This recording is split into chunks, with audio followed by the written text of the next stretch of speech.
Dès ses premiers pas franchis au seuil de l'épée Soumbi dans la commune de Makala, Didier Boudimbo a été surpris désagréablement. Les enfants n'arrivent plus à étudier. Accompagné du ministre provincial de l'Éducation de Kinshasa, de l'inspecteur général de l'EPST, le vice-ministre Didier Boudimbo s'est indigné de voir cette école inondée dans les eaux des pluies. Et sincèrement, je suis vraiment touché et je ferai tout ce que je pourrai pour qu'il y ait une solution rapidement. Et je crois que le ministre provincial me soutient aussi dans cette démarche. Donc c'est lui qui nous a ramenés ici et ça a fait vraiment mal. Et on va essayer de peser de tout notre poids parce que là, il y a à peu près plus de 900 élèves qui sont obligés de rester à la maison parce qu'ils ne savent plus étudier.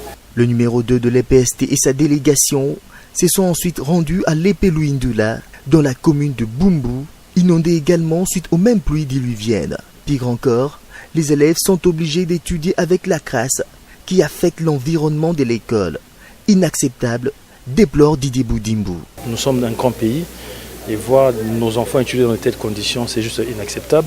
Et je crois que l'État doit les accompagner pour essayer d'améliorer leurs conditions. On est en train de voir avec le ministre provincial si on pourra trouver un site pour délocaliser cette école, parce qu'il y a un problème de santé, d'insalubrité, d'inondation, et c'est juste inacceptable. Des promesses qui ont satisfait le directeur et chef d'établissement de l'épée Louindula.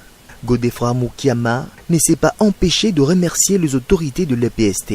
Vraiment, je suis très ravi de voir les autorités arriver chez moi dans les conditions que vous voyez. Je vous suis vraiment très content pour qu'ils puissent palper d'eux-mêmes les conditions de vie que nous sommes en train de passer. Faisant partie de la délégation du vice-ministre de l'EPST, le ministre provincial de l'Éducation de Kinshasa a salué l'engagement de Didier Boudimbo, qui a promis d'exposer les problèmes des écoles sinistrées au Conseil des ministres. Nous avons tous pris l'engagement de nous impliquer pour que la situation soit vraiment résolue dans un meilleur délai.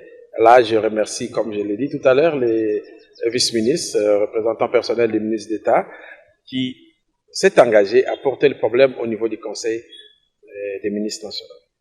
Moi également, je vais le porter au niveau de son Excellence, Monsieur le gouverneur de la ville, de sorte qu'ensemble, en synergie, nous puissions nous impliquer à trouver des solutions très rapidement pour ces enfants congolais qui méritent mieux. La ronde du vice-ministre de l'EPST s'est terminée à l'Institut littéraire et technique de Massina. Ici, Didier Boudimbo est surpris de constater que cet institut est menacé par des têtes d'érosion. Pourtant, l'école a une renommée dans la formation des élites. À en croire le numéro 2 de l'EPST, toutes les écoles qui ont fait l'objet de sa visite seront reprises sur la liste des établissements scolaires publics que le gouvernement pense réhabiliter sous peu.